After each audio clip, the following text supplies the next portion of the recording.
আসসালামু আলাইকুম রহমতুল্লাহ। আমি মোহাম্মদ আব্দুল গাফফার। আমি আজকে রসায়ন প্রথম পত্রের বাফার দ্রবণ এবং তার অম্ল এবং ক্ষারীয় বাফার দ্রবণের ক্রিয়াকৌশল নিয়ে আলোচনা করব। তো আলোচনা শুরু করার আগে কিছু কথা শুনে নিই।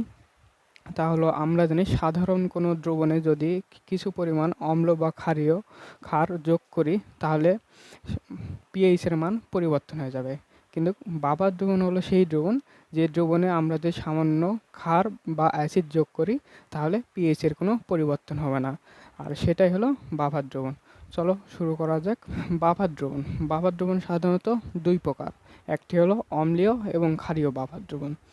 অম্লীয় বাফার দ্রবণ হলো যেখানে যে দ্রবণে পিএইচের মান 7-এর কম হবে, এবং ক্ষারীয় বাফার দ্রবণ হবে পিএইচের মান 7-এর থেকে বেশি হবে। এটাই হলো অম্লীয় এবং ক্ষারীয় বাফার দ্রবণ।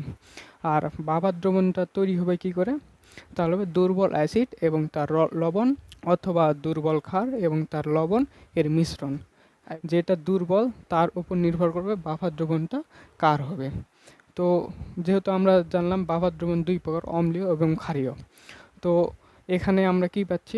CH3COOH, অ্যাসিটিক অ্যাসিড এবং তার লবণ। আমরা যেহেতু জানি অ্যাসিটিক অ্যাসিড দুর্বল অ্যাসিড এবং এটা তার লবণ, যেহেতু আমরা এখানে জানছি যে যেটা দুর্বল হবে বাফার দ্রবণ তার হবে, তো তাহলে আমরা অবশ্যই বলতে পারি এটা হচ্ছিল অম্লীয় বাফার দ্রবণ। একইভাবে হাইড্রোজেন বাইকার্বনেট এবং তার লবণ, এখানে আমরা দেখলাম এখানে হাইড্রোজেন বাইকার্বনেট হলো দুর্বল অ্যাসিড এবং এটা তার লবণ। তো তাহলে এর বাফার দ্রবণটা কী হবে? একইভাবে এটাও হবে অম্লীয় বাফার দ্রবণ। তো এটা যদি আমরা সহজে আয়ত্তের আওতায় আনি তাহলে আমরা কি এখানে পাবো? যে এখানে দেখতে পাচ্ছি এটা হচ্ছে অ্যাসিড, দুর্বল অ্যাসিড, এবং এখান থেকে যদি আমরা একটা হাইড্রোজেন বাদ দিই, এটা হলো CH3COOH।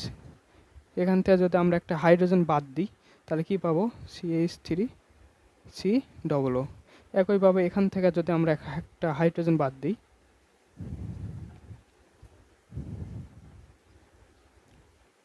তাহলে আমরা কি পাচ্ছি? এখানে যদি হাইড্রোজেন বাদ দিয়ে আমরা যদি এখানে গ্রুপ 1-এর একটি মৌল সোডিয়াম যদি এখানে বসাই দিই তাহলে কি পাবো?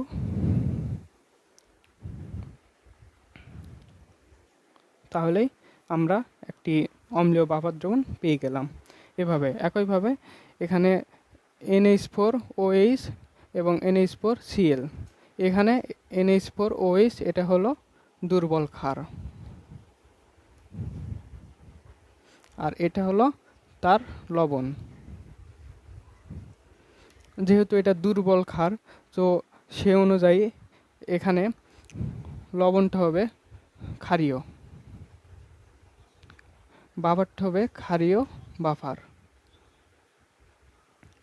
এখানে আমরা যদি সহজে মনে রাখার জন্য NH4OH, এখান থেকে যদি আমরা একটা হাইড্রোজেন আয়ন বাদ দিই তাহলে এখানে বাদ দিয়ে এখানে যদি গ্রুপ 17 হ্যালোজেন গ্রুপের 17 যদি ক্লোরিন এনে যোগ করি তাহলে আমরা পেয়ে যাব ক্ষারীয় বাফার দ্রবণ।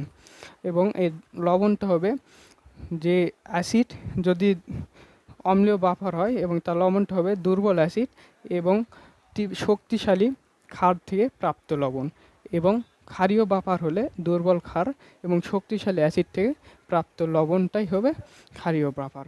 এবার আমরা অম্লীয় বাফার দ্রবণের ক্রিয়াকৌশল শিখব। এতক্ষণ আমরা জানলাম যে বাফার দ্রবণটা কী এবং কীভাবে তৈরি হয় তা। এবার আমরা অম্লীয় বাফার দ্রবণের ক্রিয়াকৌশল নিয়ে আলোচনা করব। তো আমরা শুরুতে এই বিক্রিয়াটা দেখি। এখানে CH3COOH এবং সোডিয়াম হাইড্রোক্সাইড অর্থাৎ দুর্বল অ্যাসিড এবং শক্তিশালী ক্ষার মিলে যে লবণ তৈরি করছে এবং পানি তৈরি করলো, এবং লবণটা হবে শক্তিশালী ক্ষার থেকে উৎপন্ন লবণ। এবং এই অ্যাসিড, এই দুর্বল অ্যাসিড এবং তার যে লবণ, এই লবণটাই হবে বাফার দ্রবণ, এবং যেহেতু এটা দুর্বল অ্যাসিড তো এটা হবে অম্লীয় বাফার দ্রবণ। এবং এই দ্রবণটি যদি মিশ্রণটি দ্রবীভূত করা হয় তাহলে যদি পিএইচের পরিবর্তন হয় তাহলে এটি বাফার দ্রবণ হবে না। আর যদি এখানে সামান্য পরিমাণে অ্যাসিড বা ক্ষার যুক্ত করে দ্রবণে যদি পিএইচের পরিবর্তন না হয় তাহলে এটা বাফার দ্রবণ হবে। তো এখানে আমরা শুরুতে কিছু কথা জেনে নিই যে যদি শক্তিশালী হয় তাহলে সম্পূর্ণ বিয়োজিত হবে এবং সেক্ষেত্রে একমুখী চিহ্ন হবে, এবং দুর্বল হলে সম্পূর্ণ বিয়োজিত হবে না, অর্থাৎ আংশিক বিয়োজিত হবে এবং সেক্ষেত্রে উভমুখী চিহ্ন হবে। তো এর যেহেতু এটা লবণ, অম্লীয় বাফার দ্রবণ, এবং এই দ্রবণটি যদি পানিতে পানিতে দ্রবীভূত করা হয় তাহলে কি হবে আমরা চলো দেখি। যেহেতু CH3COOH এটা আমরা জানি দুর্বল অ্যাসিড, তো এখানে আমরা কি দেখতে পাই যে দুর্বল অ্যাসিড হলে যদি সেক্ষেত্রে উভমুখী চিহ্ন হবে, তাহলে উভমুখী চিহ্ন দিলাম। তো এখানে দ্রবণে এরা কি হবে, দ্রবীভূত হয়ে CH3COO- এবং H+ তৈরি করবে, এবং এটা শক্তিশালী ক্ষার থেকে উৎপন্ন লবণ। তো আমরা এখানে জানি শক্তিশালী হলে সম্পূর্ণ বিয়োজিত হবে এবং সেক্ষেত্রে একমুখী চিহ্ন হবে, তাহলে CH3COO- Na+।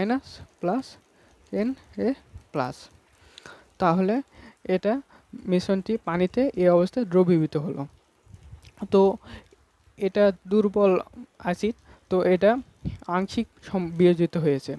যেহেতু এটা লবণ, শক্তিশালী খাদ্য উৎপন্ন লবণ, এটি সম্পূর্ণ পরিমাণে বিয়োজিত হয়েছে, যার কারণে পাত্রে CH3COO- এবং Na+ এই দুইটি আয়ন বিদ্যমান। এখন এর মিশ্রণে, এর দ্রবণে যদি আমরা সামান্য পরিমাণ অ্যাসিড যোগ করলে যদি দেখি আমরা পিএইচের পরিবর্তন হয় কিনা। তাহলে সামান্য পরিমাণ যদি অ্যাসিড যোগ করা হয়, অ্যাসিড যোগ করলে অ্যাসিড থেকে আমরা কি পাই, H+ আয়ন। এই অ্যাসিডটা যদি এই দ্রবণ আছে, এই দ্রবণে যদি আমরা মিশ্রিত করি তাহলে আমরা কি পাবো, এখান থেকে ধনাত্মক আয়ন এবং পাত্রে ঋণাত্মক আয়নের সাথে বিক্রিয়া করবে। H+ এটার সাথেও করতে পারে, এটার সাথেও করতে পারে, যে কোনো একটার সাথে আমরা দেখাই। তো এখানে H+ এবং COOH- এটা বিক্রিয়া করে কি তৈরি করবে, CH3COOH, যা পুনরায় এই দুর্বল অ্যাসিড তৈরি হলো, এটা বিয়োজিত, যার কারণে এখানে পাত্রে কিন্তু পুনরায় H+ এটা কিন্তু বিদ্যমান থেকেই গেল। তাহলে আমরা কি দেখলাম, এখানে পিএইচ মানে কি, H+, অর্থাৎ H+-এর ঋণাত্মক লগারিদমকে পিএইচ বলে। তো পিএইচ যেহেতু থেকে গেল, তো সেখান থেকে আমরা কি বুঝতে পারলাম যে তার মানে সামান্য অ্যাসিড যোগ করে দ্রবণে পিএইচের কোনো পরিবর্তন হলো না। তো এবার আমরা সামান্য ক্ষার যোগ করি। তো সামান্য ক্ষার যোগ করলে কি হবে, ক্ষার থেকে পাই OH- আয়ন। এখানে সামান্য ক্ষার যোগ করছি, ক্ষারে OH- আয়ন। তো OH- আয়ন দ্রবণে যে কি করবে, ধনাত্মক আছে যেটা হাইড্রোজেন প্লাস এবং সোডিয়াম প্লাস, এর মধ্যে এই হাইড্রোজেন প্লাসের সাথে বিক্রিয়া করে পানি তৈরি করবে। কিন্তু এখানে আমরা কি দেখতে পাই যে OH+ H+ সাথে বিক্রিয়া করলো, কিন্তু Na+ এর সাথে কেন বিক্রিয়া করলো না। আমরা এখানে কি জানি, NaCl এটি বিক্রিয়া করে Na+ এবং Cl- তৈরি করে। এটা হলো একমুখী বিক্রিয়া, এটা লবণ, এটি ভেঙে দুইটি আয়ন তৈরি হচ্ছে, সো এটা একমুখী বিক্রিয়া। কিন্তু এই বিক্রিয়াটা যদি পুনরায় যদি এই দুইটি আয়ন যদি আবার পুনরায় বিক্রিয়া করে, কিন্তু সেক্ষেত্রে এখানে লবণ উৎপন্ন হবে না, যার কারণে এখানে OH- সোডিয়াম প্লাসের সাথে বিক্রিয়া করলো না, যার কারণে আমরা এভাবে পেলাম যেহেতু H2O তৈরি হলো, তাহলে পাত্রে কি হচ্ছে, H+ আয়ন কমে গেল। তাহলে পাত্রে H+ আয়ন কমে গেল, তাহলে কি পিএইচের পরিবর্তন হবে। কিন্তু এখানে আমরা কি জানি, এটা উভমুখী বিক্রিয়া। আমরা লা-শাতিলের নীতি অনুযায়ী কি জানি, যদি সাম্য অবস্থায় যদি কোনো দিকে উৎপাদ কিংবা বিক্রিয়কের ঘাটতি ঘটে, তাহলে বিক্রিয়ক ভেঙে উৎপাদ উৎপন্ন হবে, নাহলে উৎপাদ থেকে বিক্রিয়কে পরিণত হয়ে যে ঘাটতিটা পূরণ করবে। যেহেতু এখানে উৎপাদের ঘাটতি পড়ে গেল, তো সাম্য অবস্থায় তখন CH3 CH ভেঙে H+ আবার তৈরি করবে, করে পুনরায় আবার H+-এর ঘাটতিটা পূরণ করে দেবে, যার ফলে দ্রবণে পিএইচের কোনো পরিবর্তন হবে না। এভাবেই দ্রবণে সামান্য পরিমাণে অ্যাসিড এবং ক্ষার যোগ করলে দ্রবণে পিএইচের কোনো পরিবর্তন হবে না। তো আমরা এটাই হলো অম্লীয় বাফার দ্রবণ।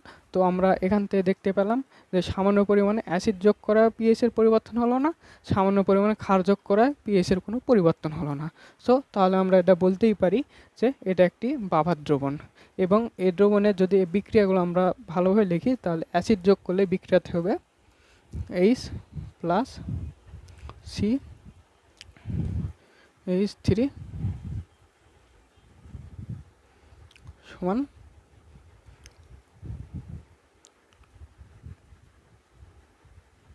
H, এবং ক্ষার যোগ করলে সামান্য যোগ করলে OH মাইনাস H প্লাস সমান পানি উৎপন্ন করলো, এবং এটাই হলো অম্লীয় বাফার দ্রবণ। এবার আমরা দেখব ক্ষারীয় বাফার দ্রবণের ক্রিয়াকৌশল। তো ক্ষারীয় বাফার দ্রবণটা কি হয়? দুর্বল ক্ষার এবং তার লবণ, এটাই হলো ক্ষারীয় বাফার দ্রবণ। এবং এই লবণটা কি হবে? NH4OH এর সাথে যদি শক্তিশালী অ্যাসিড যোগ করে তার থেকে যে প্রাপ্ত যে লবণ NH4Cl, এটাই হবে লবণ। এবং এই দ্রবণটি এখন যদি পানিতে দ্রবীভূত করি, তাহলে কি হবে? এটা যেহেতু দুর্বল ক্ষার, তাই যেহেতু আমরা এখানে কি দেখছি, দুর্বল হলে আংশিক বিয়োজিত হবে, অর্থাৎ উভমুখী চিহ্ন হবে। তো NH4 প্লাস OH মাইনাস দ্রবণ তৈরি হবে। এটি দুর্বল হয়, এই দ্রবণে এটি আংশিক বিয়োজিত হবে। আর এটা যেহেতু শক্তিশালী, তাই এটা থেকে NH4 প্লাস Cl মাইনাস, এটি যেহেতু আয়নিক লবণ, তাই এটি পাত্রে সম্পূর্ণ বিয়োজিত হয়ে যাবে, অর্থাৎ এটা পুনরায় NH4Cl গঠন করতে পারবে না। তো এবার যদি আমরা দ্রবণে সামান্য পরিমাণে ক্ষার যোগ করি, প্রথমে সামান্য পরিমাণে ক্ষার যোগ করি, তাহলে ক্ষার থেকে আমরা কি পাবো? OH minus minus. তো ক্ষার যোগ করলে আমরা জানি ক্ষার যেহেতু ঋণাত্মক, তো এখানে পাত্রের ধনাত্মক আয়নের সাথে বিক্রিয়া করবে। তো পাত্রের এটার সাথে যখন বিক্রিয়া করবে, তো এখানে কি হবে? NH4 প্লাস OH মাইনাস বিক্রিয়া করে পুনরায় NH4OH তৈরি করবে, অর্থাৎ পুনরায় দুর্বল ক্ষারটি তৈরি করবে। অর্থাৎ এখানে কি পেলাম? সামান্য পরিমাণে ক্ষার যোগ করে প্রাপ্ত বিক্রিয়া হবে NH4 plus OH minus equal to NH4H। পুনরায় দুর্বল ক্ষার উৎপন্ন হলো, যার ফলে সামান্য পরিমাণে ক্ষার যোগ করে দ্রবণে পিএইচের কোনো পরিবর্তন হলো না। এবার আমরা যদি সামান্য পরিমাণে অ্যাসিড যোগ করি দ্রবণে, তাহলে অ্যাসিড থেকে আমরা প্রাপ্ত H+ আয়ন, এই H+টা যদি সামান্য যুক্ত করি, তাহলে এখানে পাত্রে ঋণাত্মকের আয়নের সাথে বিক্রিয়া করবে। তো ঋণাত্মক আয়ন আছে দুইটা, OH মাইনাস এবং Cl মাইনাস। তো আমরা যেহেতু H+ Cl মাইনাসের সাথে বিক্রিয়া করে, যেহেতু এর দুইটা আয়নিত অবস্থা আছে পাত্রের দ্রবণে সম্পূর্ণ, তো এটা পুনরায় আবার HCl গঠন করতে পারবে না, যেহেতু এটি পাত্রে পুনরায় বিয়োজিত অবস্থায় রয়েছে। তো এখানে যদি H+ ও H- এর সাথে বিক্রিয়া করে, তাহলে পানি তৈরি করবে, অর্থাৎ plus O H- equal to H2O। তো এখানে দেখা গেলো পাত্রে সামান্য পরিমাণে H+ অর্থাৎ অ্যাসিড যোগ করায় দ্রবণে OH এর পরিমাণ কমে গেল, কিন্তু এটি উৎপাদ অবিয়োজিত অবস্থায় থাকায় এর পরিমাণ বেশি থাকে।